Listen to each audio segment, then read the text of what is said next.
ਦਰਸ਼ਕੋ break ਤੋਂ ਬਾਅਦ ਤੁਹਾਡਾ ਸਵਾਗਤ ਹੈ ਜੀ ਡਾਕਟਰ ਸਾਹਿਬ।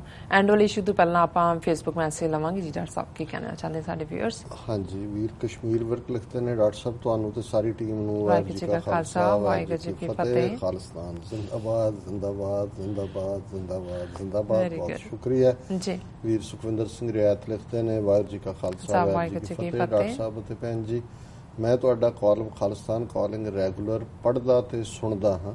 ਤੁਹਾਡਾ ਵੱਖ-ਵੱਖ ਵਿਸ਼ਿਆਂ ਤੇ ਡੂੰਘਾ ਵਿਸ਼ਲੇਸ਼ਣ ਬਹੁਤ ਜਾਣਕਾਰੀ ਭਰਪੂਰ ਹੁੰਦਾ ਹੈ। ਵਾਹਿਗੁਰੂ ਆਪ ਜੀ ਨੂੰ ਕੌਮ ਦੀ ਨਿਰੰਤਰ ਸੇਵਾ ਦਾ ਬਲ ਬਖਸ਼ਣ। ਬਹੁਤ-ਬਹੁਤ ਸ਼ੁਕਰੀਆ ਵੀਰ ਜੀ। ਤੁਹਾਡੇ ਹੌਸਲੇ ਵਾਲੇ ਸ਼ਬਦ ਦੀ ਜਿਹਨੂੰ ਕਹਿੰਦੇ ਨੇ ਦੇ ਕੀਪ ਅਸ ਗੋਇੰਗ ਸਾਨੂੰ ਪੂਰੀ ਰੱਖਦੇ ਨੇ। ਬੇਅੰਤ ਸਿੰਘ ਖਾਲਿਸਤਾਨੀ, ਖਾਲਿਸਤਾਨ ਜ਼ਿੰਦਾਬਾਦ। ਸ਼ਿੰਦਾ ਜੋਸਨ, ਵਾਹਿਗੁਰੂ ਜੀ। ਹਰਜੀਤ ਸਿੰਘ, ਖਾਲਿਸਤਾਨ ਜ਼ਿੰਦਾਬਾਦ। ਹਰਦੇਵ ਸਿੰਘ, ਵਾਹਿਗੁਰੂ। ਮੁਹੰਮਦ ਅਫਸਲ, ਉਹਨਾਂ ਨੇ ਚੜ੍ਹਦੀ ਕਲਾ ਦੇ ਸਾਈਨ ਦਿੱਤੇ ਨੇ। ਭੈਣ ਜੀ ਮਨਮੰਥਨ Kaur, doctor Sahib spell binding segment, thank you so much for educating us. Sikh Qaum is so fortunate to have been blessed with some humanagous personalities. नवां word है, इंसानी और इंसानियत नाल भरपूर। lot of respect। ਭੈਣ ਜੀ ਤੁਹਾਡਾ ਜਦੋਂ ਤੁਹਾਡਾ ਕਮੈਂਟ ਨਾ ਆਏ ਲੱਗਦਾ ਵੀ ਤੁਸੀਂ ਵਾਚ ਨਹੀਂ ਕਰ ਰਹੇ, ਵਾਚ ਨਹੀਂ ਕਰ ਰਹੇ, ਫਿਕਰ ਹੋ ਜਾਂਦਾ ਜੀ। ਸੋ ਤੁਹਾਡਾ ਹਮੇਸ਼ਾ ਹੀ ਲਿਖਤ ਦੇ ਵਿੱਚ ਹੌਸਲਾ ਵੀ ਦਿੰਦੇ ਹੋ ਔਰ ਤੁਹਾਡੀ ਹਮੇਸ਼ਾ ਇੱਕ ਜਿਹੜੀ ਇਨਪੁਟ ਹੈ ਉਹਨੂੰ ਅਸੀਂ ਬੜੀ ਗੰਭੀਰਤਾ ਦੇ ਨਾਲ ਲੈਂਦੇ ਹਾਂ ਜੀ। ਔਰ ਮੈਸੇजेस ਦੂਸਰੇ ਸੈਗਮੈਂਟ ਤੇ ਵੀ ਨੇ, ਬਟ ਕਈ ਵਾਰੀ ਇੱਥੋਂ ਦਾ ਸਿਸਟਮ ਥੋੜਾ ਜਿਹਾ ਸਲੋ ਹੋਣ ਕਰਕੇ ਕਈ ਵਾਰ ਅਸੀਂ ਉਸ ਨੂੰ ਦੇਖ ਨਹੀਂ ਪਾਉਂਦੇ ਹਾਂ ਜੀ।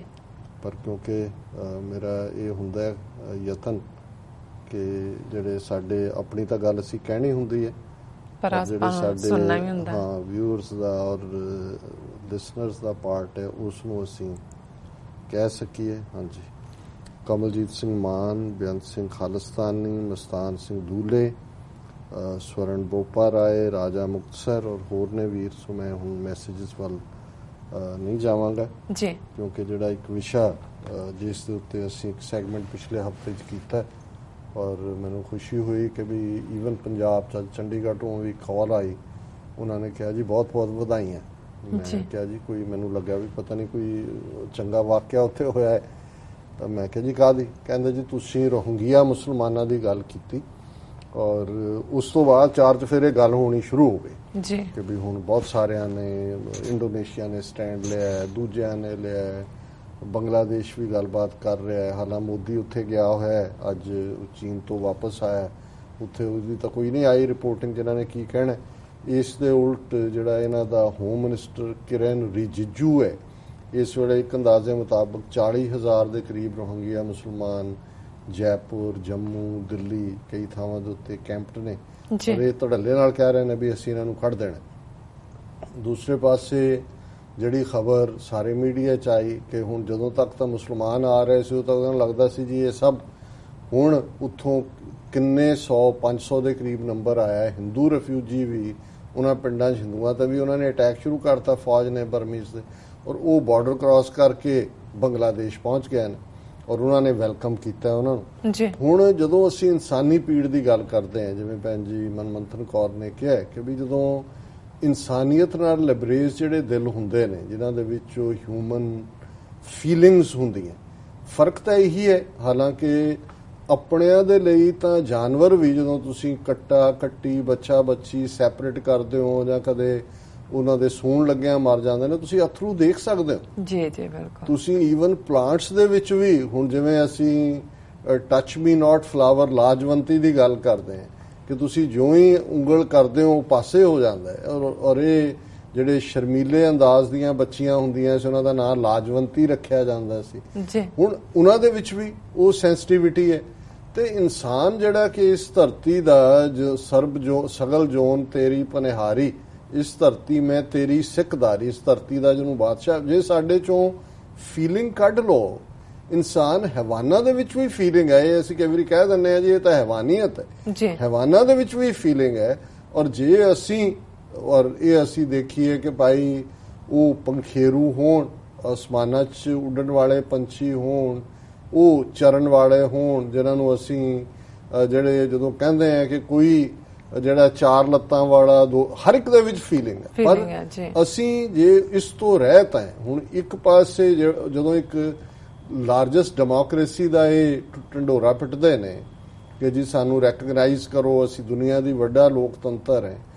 ਹੁਣ ਬੰਗਲਾਦੇਸ਼ ਤੋਂ ਜਾਂ ਪਾਕਿਸਤਾਨ ਚੋਂ ਆਉਣ ਵਾਲਾ ਹਿੰਦੂ ਤਾਂ ਵੈਲਕਮ ਹੈ ਜੀ ਕਿ ਜੀ ਭਾਰਤ ਤੁਹਾਡਾ ਦੇ, ਉਹਨਾਂ ਨੂੰ ਰਿਫਿਊਜੀ ਸਟੇਟਸ ਦਿਓ, ਅਨਲਿਮਿਟਿਡ ਟਾਈਮ ਦਾ ਉਹਨਾਂ ਨੂੰ ਵੀਜ਼ੇ ਵੀ ਦਿੱਤੇ ਹੋਏ ਨੇ। ਹੁਣ ਅਫਗਾਨਿਸਤਾਨ 'ਚ ਜਦੋਂ ਪਹਿਲੀ ਇਨਸਰਜੈਂਸੀ ਸ਼ੁਰੂ ਹੋਈ 1979 ਜਦੋਂ ਸੋਵੀਅਤ ਯੂਨੀਅਨ ਨੇ ਅਟੈਕ ਕੀਤਾ, ਉਦੋਂ ਸਿੱਖ ਜਿਹੜੇ ਨੇ ਅਫਗਾਨਿਸਤਾਨ ਦੇ ਵਿੱਚ ਵੱਡੀ ਗਿਣਤੀ ਸੀ, ਉਹਨਾਂ 'ਚੋਂ ਸ਼ੁਰੂ ਹੋਏ। ਫਿਰ ਜਦੋਂ ਹੁਣ ਨੈਟੋ ਵੇਲੇ ਹੋਇਆ ਫਿਰ ਹੋਏ। ਹੁਣ ਜਿਹੜੇ 79-80 ਦੇ ਵੀ ਆਏ ਹੋਏ ਨੇ, 37 ਸਾਲ ਹੋ ਗਏ ਨੇ ਉੱਥੇ, ਉਹਨਾਂ ਨੂੰ ਅਜੇ ਤੱਕ ਭਾਰਤ ਦੀ ਸਿਟੀਜ਼ਨਸ਼ਿਪ ਨਹੀਂ ਦਿੱਤੀ ਜੀ। ਹੁਣ ਜਿਹੜੇ ਹਿੰਦੂ ਨੇ ਨਿਕਲਦੇ ਨੇ ਕਿਤੇ, ਉਹਨਾਂ ਲਈ ਤਾਂ ਹੈ ਕਿ ਜੀ ਤੁਹਾਡਾ ਮੁਲਕ ਹੈ। ਜਦੋਂ ਅਸੀਂ ਕਹਿੰਦੇ ਹਾਂ ਕਿ ਭਾਈ ਸਾਡਾ ਮੁਲਕ ਕਿਹੜਾ ਹੈ, ਕਿ ਸਾਡੇ ਜਿਹੜੇ ਨਿਕਲਣ ਵਾਲੇ ਨੇ ਉਹਨਾਂ ਦੇ ਲਈ ਤਾਂ ਉਹ ਰਾਈਟ ਨਹੀਂ ਨੇ। ਮੁਸਲਮਾਨਾਂ ਦਾ ਹਾਲ ਦੇਖ ਲਓ ਕਿ ਰੋਹਿੰਗਿਆ ਮੁਸਲਮ ਜਿਹੜੇ ਕਿ ਬੈਠੇ ਨੇ ਆ ਕੇ, ਔਰ ਉਹਨਾਂ ਦੀ ਜਿਹੜੀ ਉਹਨਾਂ 'ਚ ਬਹੁਤ ਸਾਰੇ ਜਿਹੜੀ ਯੂਨਾਈਟਿਡ ਨੇਸ਼ਨਸ ਦੀ ਰਿਫਿਊਜੀ ਏਜੰਸੀ ਉਹਦੇ ਨਾਲ ਰਜਿਸਟਰਡ ਨੇ ਜੀ, ਔਰ ਉਹਨਾਂ ਦੇ ਪੈਸੇ, ਉਹਨਾਂ ਦੇ ਖਰਚੇ ਪਰਤੇ ਜਿਹੜੇ ਰਜਿਸਟਰਡ ਹੁੰਦੇ ਨੇ UN ਦੇ ਫੰਡ 'ਚੋਂ ਆਉਂਦੇ ਨੇ। UN ਦਾ ਆਪਣਾ ਬਜਟ ਹੈ $5-6 ਬਿਲੀਅਨ ਦਾ। ਹੁਣ ਉਹਨਾਂ ਨੂੰ ਵੀ, ਔਰ ਇੱਕ ਪਾਸੇ ਦੁਨੀਆ ਭਰ ਦਾ ਮੀਡੀਆ ਕਹਿ ਰਿਹਾ ਵੀ ਅਟੈਕ ਹੋਰ ਵੱਧ ਗਏ ਨੇ, 30,000 ਬੰਦਾ ਹੋਰ ਉਹਨਾਂ ਦਾ ਜਿਹੜਾ ਉਹਨਾਂ ਨੇ ਬੰਗਲਾਦੇਸ਼ ਦੇ ਬਾਰਡਰ ਤੇ ਪੁਸ਼ ਕਰ ਦਿੱਤਾ। ਪਰ ਜਿਹੜਾ ਭਾਰਤ ਦਾ ਸਟੇਟ ਮਿਨਿਸਟਰ ਹੈ ਹੋਮ ਅਫੇਅਰ ਦਾ, ਅਰੁਣਾਚਲ ਨਾਲ ਸੰਬੰਧ ਹੈ ਉਹਦਾ, ਕਿਰਨ ਰਿਜਿਜੂ ਜੀ, ਜਿਹੜਾ ਅਖਿਲ ਭਾਰਤੀ ਵਿਦਿਆਰਥੀ ਪਰਿਸ਼ਦ ਜਿਹਦੀ ਟ੍ਰੇਨਿੰਗ, ਜਿਹਨੂੰ ਬ੍ਰੇਨ ਵਾਸ਼ਡ ਹਿੰਦੂਤਵੀ ਹੈ ਪਹਿਲੇ ਦਿਨ ਤੋਂ, ਉਹਦੀ ਸਟੇਟਮੈਂਟ ਹੈ Rohingya Muslims to be deported, don't preach India on refugees. ਕਿ ਇੰਟਰਨੈਸ਼ਨਲ ਏਜੰਸੀਆਂ ਨੂੰ ਕਹਿ ਰਿਹਾ ਕਿ ਜੀ ਤੁਸੀਂ ਸਾਨੂੰ ਕਹਿ ਰਹੇ ਹੋ ਕਿ ਦਇਆ ਕਰੋ, ਰਿਫਿਊਜੀਆਂ ਦਾ ਧਿਆਨ ਰੱਖੋ, ਇਹ ਸਾਨੂੰ ਨਾ ਪ੍ਰੀਚ ਕਰੋ, ਇਹਨਾਂ ਨੂੰ ਜਿਹੜਾ ਅਸੀਂ ਡਿਪੋਰਟ ਕਰਨਾ ਹੀ ਹੈ।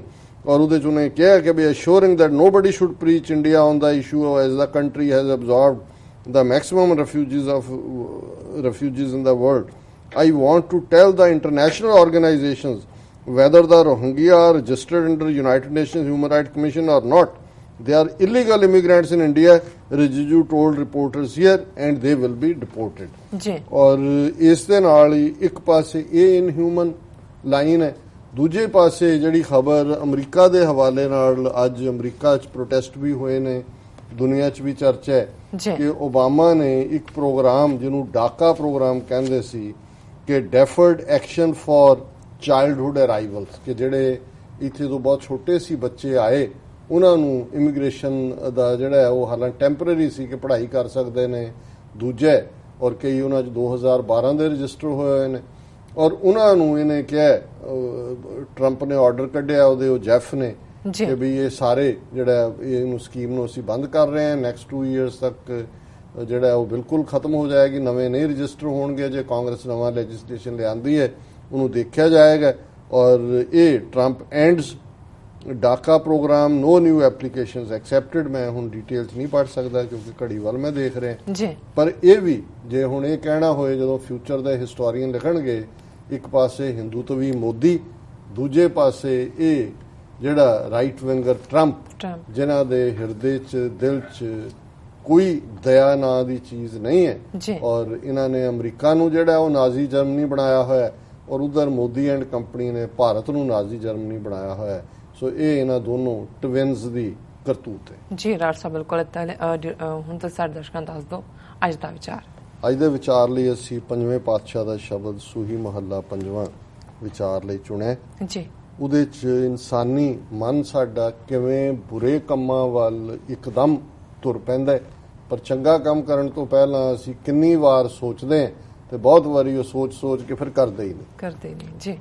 बुरे काम को उठ खलोया, नाम की बेला पै पै सोया, औसर अपना बूझे ना इयाना, माया मोह रंग लपटाना रहो।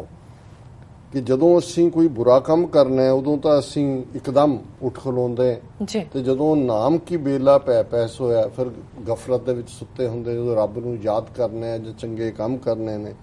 और जिहड़ा असीं अपना मौका गवा रहे, हे आने मन तूं चंगा मौका जिहड़ा रब दी याद लई है उन्होंने गवा रहे, और माया मोह रंग लपटाना, तू उस चीज़ नाल लिपट रहे ਜਿਹੜਾ ਮਾਇਆ ਦਾ ਰੰਗ ਹੈ, ਕਸੁੰਬੜਾ ਰੰਗ ਹੈ, ਕੱਚਾ ਰੰਗ ਹੈ, ਇਹਨੇ ਲੱਥ ਜਾਣਾ ਔਰ ਅਸਲੀ ਜਿਹੜਾ ਨਾਮ ਦਾ ਰੰਗ ਹੈ ਉਸ ਤੋਂ ਤੂੰ ਕੰਨ ਵਲੇਟਦਾ ਹੈ ਔਰ ਉਸ ਤੋਂ ਭੱਜਦਾ ਹੈ। ਲੋਭ ਲਹਿਰ ਕੋ ਬਿਗਸ ਫੂਲ ਬੈਠਾ, ਸਾਧ ਜਨਾ ਕਾ ਦਰਸ ਨਾ ਡੀਠਾ, ਕਬੂ ਨਾ ਸਮਝਿਆ ਗਿਆਨ ਗਵਾਰਾ, ਬਹੁਰ ਬਹੁਰ ਲਪਟਿਓ ਜੰਜਾਰ। ਕਿ ਬਈ ਤੂੰ ਤੇਰੇ ਅੰਦਰ ਜਿਹੜੀ ਲੋਭ ਲਹਿਰ ਹੈ ਉਹ ਜਦੋਂ ਖਿੱਚ ਪਾਉਂਦੀ ਹੈ ਤੇ ਤੂੰ ਬਹੁਤ ਕੰਮ ਜਿਹੜੇ ਨੇ ਉਹ ਲੋਭ ਵਸ ਕਰਦੇ ਔਰ ਇਸ ਦੇ ਨਾਲ ਬਿਗਸ ਫੂਲ ਬੈਠਾ, ਉਹ ਜੇ ਤੂੰ ਖੁਸ਼ ਰਹਿੰਦਾ, ਲੋਭ ਫਸੇ ਲੋਭੀ ਧੰਦਿਆਂ ਦੇ ਵਿੱਚ ਤੂੰ ਖੁਸ਼ ਰਹਿੰਦਾ। ਸਾਧ ਜਨਾ ਕਾ ਦਰਸ ਡੀਠਾ, ਰੱਬ ਦੀ ਗੱਲ, ਰੱਬ ਦੇ ਬੰਦਿਆਂ ਦੇ ਨਾਲ ਉਦੋਂ ਅਸੀਂ ਕਹਿੰਦੇ ਆਈ ਐਮ ਟੂ ਬਿਜ਼ੀ। ਤੁਸੀਂ ਕਿਸੇ ਨੂੰ ਵੀ ਦੇਖ ਲਓ, ਟੂ ਬਿਜ਼ੀ ਜੀ, ਉਸ ਲਈ ਵਕਤ ਨਹੀਂ ਹੁੰਦਾ ਕਿਸੇ ਕੋਲ। ਕੋਈ 4 ਫੰਕਸ਼ਨ ਕੋਈ ਹੁੰਦੇ ਨੇ ਪੰਥ ਲਈ, ਉਹਦੇ ਲਈ ਨਹੀਂ ਹੋਣਗੇ, ਸਭ ਤੋਂ ਬਿਜ਼ੀ ਹੋਣਗੇ, ਉਹ ਤੁਰੇ ਹੋਣਗੇ ਦੂਜੇ ਪਾਸੇ। ਇਹ ਸਾਰਾ ਕਬੂ ਨਾ ਸਮਝਿਆ ਗਿਆਨ ਗਵਾਰ। ਗੁਰੂ ਸਾਹਿਬ ਕਹਿੰਦੇ ਨੇ ਉਹ ਅਗਿਆਨੀ, ਉਹ ਗਵਾਰ, ਅਨਪੜ੍ਹ, ਢੋਰ, ਮੂਰਖ, ਤੈਨੂੰ ਕੋਈ ਸਮਝ ਨਹੀਂ। ਬਹੁਰ ਬਹੁਰ ਲਪਟਿਓ ਜੰਜਾਰ। ਇਹ ਜਿਹਨੂੰ ਇੱਕ ਥਾਂ ਗੁਰੂ ਸਾਹਿਬ ਨੇ ਕਿਹਾ ਪਲਚ ਪਲਚ ਸਗਲੀ ਮੂਈ, ਝੂਠੇ ਧੰਦੇ ਮੋਹ। ਸਗਲੀ ਇਹ ਸੰਸਾਰ ਕਿ ਪਲਚ ਪਲਚ ਕੇ ਫਸ ਫਸ ਕੇ ਬਹੁਰ ਬਹੁਰ ਲਪਟਿਓ ਜੰਜਾਰ।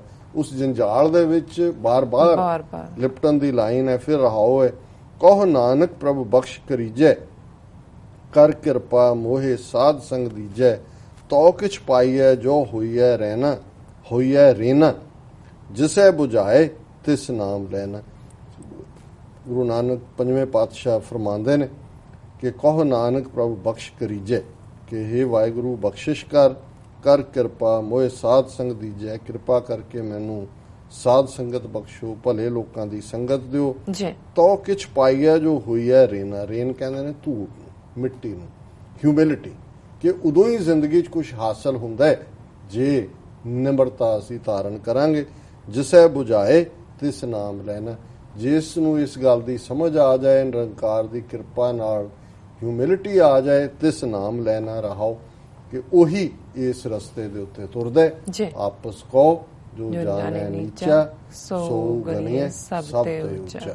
ਫਿਰ ਉਹੀ ਉੱਚਾ ਬਣਦਾ ਹੈ ਜਿਹਦਾ ਮਨ ਜਿਹੜਾ ਹੈ ਉਹ ਰੇਨਾ ਬਣ ਜਾਂਦਾ ਹੈ।